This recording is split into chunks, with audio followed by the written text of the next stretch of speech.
Praise the Lord. सभी विश्वासी भाई बहनों को प्रभु यीशु मसीह में जय मसीह की। बाइबल शिक्षा चैनल पर आप सभी का स्वागत है।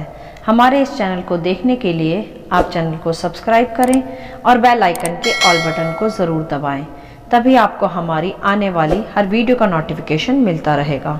आज मैं आपके लिए बाइबल की पुस्तक से याकूब और एसाव की कहानी का संक्षिप्त विवरण लेकर आई हूँ, जो आपको उत्पत्ति अध्याय 26 व 27 में विस्तार से देखने को मिल जाएगा। तो चलिए भाइयों बहनों, हम वीडियो स्टार्ट करते हैं। बाइबल दर्शाती है यहाँ कि यह उस समय की बात है जब इसहाक और रिबका की उम्र लगभग 60 वर्ष की हो चुकी थी और रिबका उस समय तक बाँझ थी। तब इसहाक ने यहोवा से विनती की संतान प्राप्ति के लिए। तब यहोवा ने उसकी विनती सुन ली और रिबका गर्भवती हुई। और बाइबल बताती है कि उसकी गर्भ में जुड़वा 2 बच्चे थे, जो गर्भ में ही आपस में लिपट कर एक दूसरे को मारने लगे। तब रिबका की बहुत बुरी दशा होती थी गर्भावस्था के समय। तब वह इस दर्द में यहोवा को पुकारने लगी। तब यहोवा ने रिबका से कहा कि तेरे गर्भ में 2 जातियां हैं और तेरी कोख से निकलते ही 2 राज्य के लोग अलग अलग होंगे और एक राज्य के लोग दूसरे से अधिक सामर्थी होंगे और बड़ा छोटे के अधीन होगा। हालेलुया। इस प्रकार परमेश्वर ने रिबका को बताया उसके संतानों के विषय। तब जब रिबका को पुत्र उत्पन्न हुए, तब पहला पुत्र लाल सा था, उसका सारा शरीर कंबल के समान रोएदार था तथा इसलिए उसका नाम एसाव रखा गया। तब दूसरा पुत्र जो उत्पन्न हुआ वह एसाव की एड़ी पकड़े हुए उत्पन्न हुआ और उसका नाम याकूब रखा। तब जब वह लड़के बढ़ने लगे, तब जो एसाव था वह शिकारी बना, जो जंगल में शिकार खेला करता था, और दूसरा बेटा याकूब सीधा मनुष्य था, जो तंबुओं में रहा करता था। और इसहाक अपने बड़े बेटे एसाव के द्वारा शिकार करके लाए गए मांस को खाता तथा वह एसाव से प्रसन्न रहा करता था। अर्थात इसहाक अपने बड़े बेटे एसाव से अधिक प्रीति रखता था, परंतु रिबका छोटे बेटे याकूब से प्रीति रखती थी, क्योंकि याकूब रिबका के खाना बनाने में भी मदद किया करता था। तब आगे हम देखते हैं कि एक दिन याकूब भोजन के लिए कुछ खाना पका रहा था। तब एसाव जंगल से थका हुआ वहां आया। तब एसाव ने याकूब से कहा कि मुझे कुछ खाने को भोजन दे जो तूने बनाया है, मुझे बहुत भूख लगी है। तब इस पर याकूब ने एसाव से कहा कि आप पहले मुझे अपने पहलौठे होने का अधिकार दें, क्योंकि भाइयों बहनों, याकूब देखता था कि एसाव जो उसका बड़ा भाई है, उसे पहलौठे होने के अर्थात बड़े होने के कारण सारे अधिकार मिलते थे तथा उसका पिता भी उससे अधिक प्रीति रखता था। इसीलिए याकूब उस घड़ी ऐसी अवस्था में आ गया था कि वो यह सब देखकर चिढ़ने लगा और चाहने लगा कि यह अधिकार व प्रेम उसे भी मिले। मेरे प्रियो, यहाँ थोड़ा ध्यान दें कि जब हमारी संतानें 2 या 2 से अधिक हों, तो हमें अपने बच्चों में कोई भेदभाव नहीं रखना चाहिए कि हम एक से अधिक प्रेम करें, एक को अधिक सराहें और दूसरे को कम। तो जब हम माता पिता ऐसा करते हैं तो एक बच्चे में दूसरे के प्रति हीन भावना पैदा हो जाती है, जिसके कसूरवार बच्चे नहीं, हम माता पिता ही होते हैं। जैसे याकूब भी एसाव के प्रति हीन भावना से भर गया और उसका कारण वह नहीं वरन उसके माता पिता ही थे। तब जब याकूब ने एसाव से उसके पहलौठे होने का अधिकार मांगा, तब एसाव ने कहा कि मुझे तो बहुत भूख लगी है, अभी तो मुझे भोजन ही चाहिए, मैं पहलौठे होने के अधिकार का क्या करूँगा। तब याकूब ने उससे कहा कि तू पहले मुझसे अभी शपथ खा, तब मैं भोजन तुझे दूंगा। अतः तब एसाव ने शपथ खाई और पहलौठे होने का अधिकार याकूब के हाथ बेच डाला। इस प्रकार एसाव ने याकूब की पकाई हुई दाल रोटी खाई और खा पीकर फिर वह उठकर वहां से चला गया। इस तरह एसाव ने अपने पहलौठे होने का अधिकार तुच्छ जाना। मेरे प्रियो, यहाँ हम थोड़ा रुककर कुछ विशेष बातों पर ध्यान देंगे कि जब एसाव को भूख लगी तो उस घड़ी उसे सिर्फ भोजन की आवश्यकता थी। उसने उस भोजन के सामने अपने पहलौठे होने के अधिकार को भी कुछ न समझा और भोजन खाने के कारण उसने अपना अधिकार बेच डाला। तो यहाँ समझें कि यह एसाव की एक परीक्षा थी जिसमें वह सफल नहीं हो पाया और मात्र भोजन के कारण उसने अपना अधिकार जो यहोवा के क्रम के अनुसार उसे मिला था, उसने वह बेच डाला। अर्थात यह है कि कभी कभी हमारे जीवनों में भी शैतान ऐसी परीक्षाएं ला सकता है जो हमारी कोई कमजोरियां भी हो सकती हैं। जैसे उस समय एसाव की कमजोरी भूख थी, भोजन था। इसी प्रकार कभी कभी हम भी परीक्षाओं में आ जाते हैं, पैसों के, लग्जेरियस लाइफ के, किसी गलत तरह के कॉन्टैक्ट के। तो हम भी उस घड़ी अपनी लाइफ में कंप्रोमाइज करके परमेश्वर के विरोध में कुछ गलत काम कर लेते हैं, जो आशीषें हमें परमेश्वर की ओर से मिलने वाली होती है वह फिर हमें नहीं मिल पाती, क्योंकि हमने परीक्षा को पास नहीं किया होता। तो हम फिर अगले लेवल में प्रमोट भी नहीं हो पाते, वहीं रह जाते हैं उसी स्टैंडर्ड में। बिल्कुल इसी प्रकार हुआ एसाव के भी जीवन में। जो भूख रूपी परीक्षा के आने से वह फेल हो गया और परमेश्वर के द्वारा मिली आशीषों को उसने तुच्छ जाना, और वह फिर आगे आशीषों को प्राप्त भी नहीं कर पाया, अर्थात अगले लेवल में प्रमोट भी नहीं हो पाया। और वह आशीष याकूब को उसने बेच दी और याकूब आशीषित बना रहा। कैसे, आगे हम देखते हैं। तब बाइबल बताती है कि एसाव जब 40 वर्ष का हुआ तब उसने हित्तियों की बेटियों से अर्थात अन्य जातियों की बेटियों से विवाह कर लिया, जिस कारण फिर इसहाक और रिबका उसके माता पिता को भी दुख हुआ।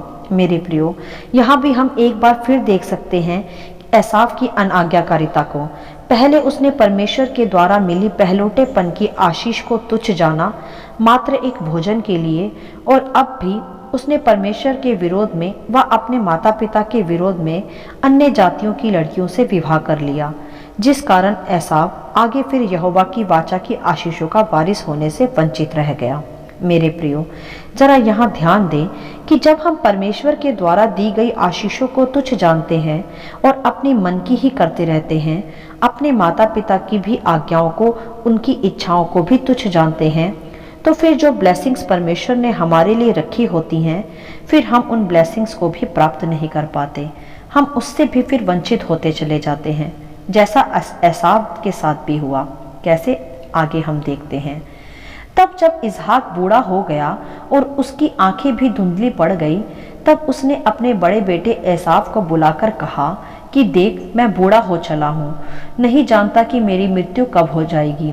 इसलिए तू मैदान में जा और मेरे लिए शिकार कर ले आ, और मेरी रुचि के अनुसार स्वादिष्ट भोजन बनाकर मेरे पास ले आ, तब मैं उसे खाकर तुझे आशीष दूं। क्योंकि इसहाक चाहता था कि वह अपनी मृत्यु से पहले अपने बड़े बेटे को यहोवा की वाचा जो उसके पिता अब्राहम से बंधी है, वह उसे उसका वारिस होने का आशीष दे। तो इसलिए उसने एसाव से यह सब कहा। तब यह सब सुनकर एसाव तुरंत शिकार करने जंगल में चला गया। तब जब इसहाक एसाव से बातें कर रहा था, तब वह बातें रिबका ने सुन ली, और उसने फिर जाकर याकूब से यह सब बातें कही और कहा कि याकूब, तू अब मेरी सुन और जाकर बकरियों के 2 अच्छे बच्चे ले आ, और मैं तेरे पिता के लिए उसकी रुचि के अनुसार स्वादिष्ट भोजन बनाऊंगी। तब तू उस भोजन को लेकर अपने पिता के पास जाना और अपने पिता से पहला आशीर्वाद तू लेकर आना। क्योंकि मेरे प्रियो, रिबका जानती थी कि याकूब उसका छोटा बेटा ही आशीष का वारिस होने के लिए चुना जाएगा। वह अपने गर्भ की अवस्था से ही परमेश्वर की ओर से जान चुकी थी। तब इस पर याकूब ने कहा कि माता, मेरा भाई एसाव तो रोएदार पुरुष है और मैं रोमहीन। मेरे पिता मुझे छूकर ही पहचान लेंगे कि मैं एसाव नहीं हूँ, याकूब हूँ। तब उसकी माता ने एसाव के वस्त्र याकूब को पहना दिए और बकरी के बच्चों की खाल को याकूब के हाथों पर और गले पर लपेट दिया, जिससे वह भी रोएदार लगे। और फिर स्वादिष्ट भोजन व रोटियां बनाकर उसने याकूब को दे दी कि वह अपने पिता के पास ले जाए। इस प्रकार याकूब से आशीष छल से प्राप्त करने का सारा काम रिबका ने किया और बोला कि इसका शाप मेरे पुत्र तुझ पर नहीं, मुझी पर पड़े, क्योंकि वह चाहती थी कि यहोवा की वाचाओं का वारिस याकूब बने। क्योंकि एसाव तो पहले से ही अन्य जाति स्त्रियों से विवाह कर अनाज्ञाकारिता में ही चल रहा था, परंतु याकूब ऐसा नहीं था। तब फिर याकूब इसी प्रकार भोजन लेकर एसाव की तरह वस्त्र पहनकर इसहाक के पास चला गया। तब याकूब ने इसहाक से कहा कि मैं तेरी इच्छा के अनुसार भोजन ले आया हूँ, इसे खाकर पिता तू मुझे आशीर्वाद दे। तब इसहाक ने याकूब को निकट बुलाया तथा हाथों से उसे छू कर देखा, उसे टटोल कर देखा कि तू सच में मेरा जेठा पुत्र एसाव है कि नहीं। तब इसहाक ने उसे नहीं पहचाना कि वह याकूब है, क्योंकि उसके हाथों पर बकरी के खाल के रोए बंधे थे। तब इसहाक ने फिर भोजन खाया और दाख मधु भी पिया। तब इसहाक ने भोजन कर उसे चूमा। तब उसने सुगंध से जाना कि वस्त्र एसाव ही के हैं। तब उसने उसे आशीष दी इस प्रकार कि परमेश्वर तुझे आकाश से ओस और भूमि की उत्तम से उत्तम उपज और बहुत सा अनाज और दाख मधु दे। राज्य राज्य के लोग तेरे अधीन हो, देश देश के लोग तुझे दंडवत करें। तू अपने भाइयों का स्वामी हो। जो तुझे शाप दे वह शापित हो, और जो तुझे आशीष दे वह आशीषित हो। हालेलुया। इस प्रकार इसहाक ने अपने पिता से चली आ रही यहोवा की वाचाओं का वारिस होने का आशीष याकूब को दिया, और उसे सारी इसी प्रकार की आशीषें दी। तब इस प्रकार याकूब अपने पिता से सारी आशीषें प्राप्त कर वहां से चला गया। और तब एसाव जो बड़ा बेटा था शिकार करके लौट आया।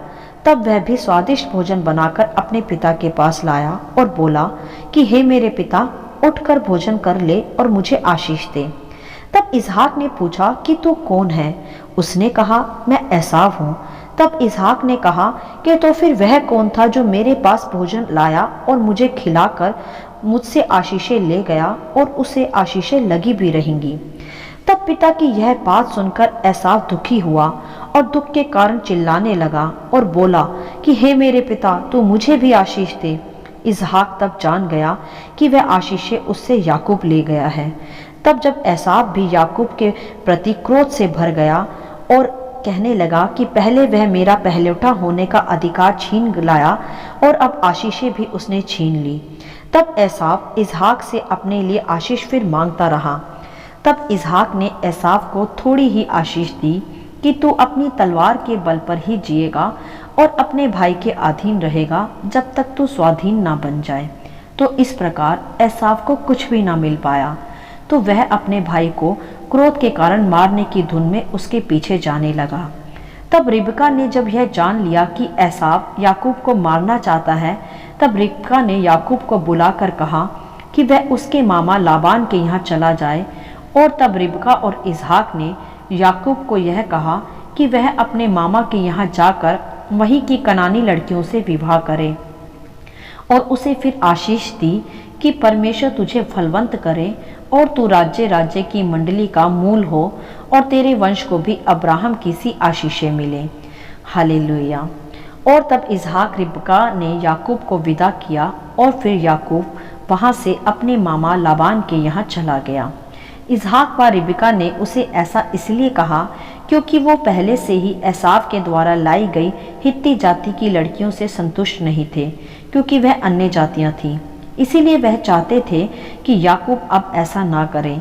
अब जब इसे आशीष मिल ही गई है तो यह उन्हें संभाल कर रखे तथा कनानी लड़कियों से विवाह कर ही अपने वंश को भी आशीष का वारिस बनाए। हालेलुया। मेरे प्रियो, अब इस संपूर्ण कहानी से हम कुछ विशेष बातों को सीखेंगे व समझेंगे। एक तो यह कि जिन आशीषों का वारिस होने के लिए परमेश्वर ने हमें रखा है, हमें उसका आदर करना चाहिए, उसे तुच्छ नहीं जानना चाहिए।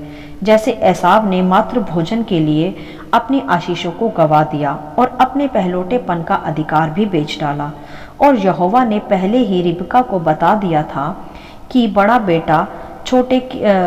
छोटे के अधीन हो जाएगा, और वैसा ही हुआ भी। एसाव पर परीक्षा आई, परंतु वह परीक्षा में सफल न रहा और अपना अधिकार बेच डाला। तो इसी कारण जो आशीषें उसको मिलने वाली थीं वह याकूब ने छीन ली। तो मेरे प्रियो, जो जैसा परमेश्वर ने निर्धारित किया है वह उसी में बना रहे, तभी वह आशीषित होगा, अन्यथा नहीं। और जीवन में बहुत सी परीक्षाएं आएंगी, परंतु हमें परमेश्वर के साथ, उसके वायदों के साथ कभी भी कंप्रोमाइज नहीं करना चाहिए।